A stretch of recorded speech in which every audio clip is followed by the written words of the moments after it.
Hello, I'm Kevin Berger, author of Atheism is Untenable.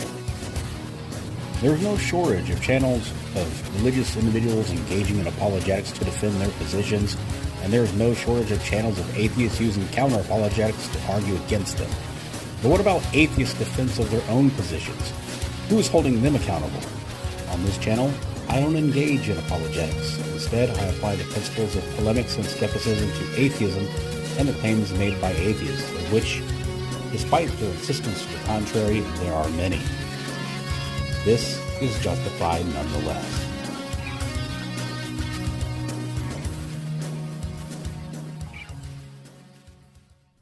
Hello, my tumbleweeds. We are halfway through my arguments from ontology in the omnibus.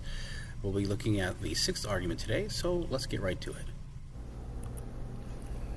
The nonbelief is incoherent omnibus. Number 6. The argument from the principle of noncontradiction. Premise 1. Contradictory propositions cannot both be true in the same sense at the same time. According to Aristotle, the most certain of all basic principles is that contradictory propositions are not true simultaneously. Conclusion. Therefore, finding two dichotomous propositions to be less likely to be true than one another is contradictory and a logical impossibility. Premise 2. For every proposition, either this proposition or its negation is true. This is the principle of the excluded middle, another one of the three laws of logic. Premise 3. A tertiary position of nonbelief has not been substantiated in reality. A distinction in the neural activity that corresponds to nonbelief and the neural activity that corresponds to disbelief or belief in the negation has not been substantiated, nor has any independently verifiable means to distinguish between them been provided. This is a distinction without a difference fallacy. Distinctions in the concepts, words, definitions, and descriptions do not substantiate a difference in the phenomena, and that is all that matters. The objections, I'm uncertain, I'm unconvinced, I'm undecided, I don't know, do not represent a middle ground between I believe P and I believe not P, because this is a category error. The former statements refer to an epistemological position, agnosticism, whereas the latter refer to a doxastic position, and agnosticism does not preclude either doxastic position of believing P or believing not P. Similarly, the objection, just because I don't believe P does not mean I am claiming not P, is invalid for the same reason. It's another category error, because making a claim is an action, and belief is a doxastic position that needn't be accompanied by that action. The point of contention is whether or not the doxastic position of nonbelief, not believing in P, is genuinely different from the doxastic position of disbelief or belief to the contrary, believing not P. Because beliefs manifest in reality a corresponding neural activity, if it is objectively true that not believing P does not equal believing not P, then this must actually manifest as a difference in neural activity, and this has not been demonstrated.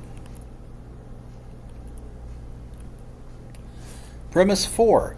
Belief is a state of finding a proposition to be more likely to be true than untrue. We might suppose that every subject holds each of their beliefs with some particular degree of confidence. In general, the greater the confidence one has in a proposition, the more willing one is to depend on it in one's actions. One common way of formalizing this idea is by means of a scale of 0 to 1, where 0 indicates absolute certainty in the falsity of a proposition, 1 indicates absolute certainty in its truth, and 0.5 indicates the subject regards the proposition as just as likely to be true as false. This number then indicates one's credence or degree of belief. Premise 5. The degree of credence linked to a pair of dichotomous propositions are inversely proportional. The less likely one finds a proposition, the more likely one finds the negation of that proposition. This is known as the principle of duality or principle of inverse probabilities. Conclusion 2. Therefore, any disparity of credence lent to a pair of dichotomous propositions, however minuscule, constitutes belief in the proposition to which the greater credence is lent. Conclusion 3.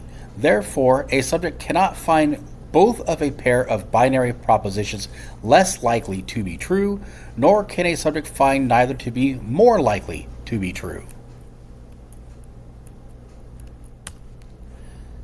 Conclusion 4. Therefore, it is reasonable to conclude that a subject must believe, one, find it more likely to be true than the other, of a pair of dichotomous propositions. The argument that this represents a false dichotomy is invalid until and unless another doxastic position of not believing P and not believing not P has actually been substantiated by its own unique neural activity.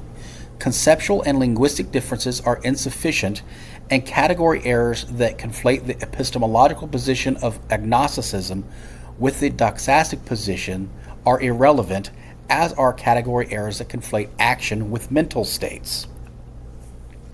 The point of contention is whether or not the doxastic position of not believing P is generally different from the doxastic position of believing not P, and one can hold the position of believing not P without knowing not P is true, asserting that it is true, being certain or convinced that it is true, having evidence that it is true, being logical, being justified, being unwilling to change one's mind, wanting to believe it, or even being consciously aware of holding that doxastic position, and despite it being in tension with one's explicit view. These are all fallacious arguments that misrepresent what belief is and how the cognitive function actually works. Okay, that's 6 arguments down from ontology. Until next time, remember, even if your beliefs aren't necessarily true, they may just be justified nonetheless.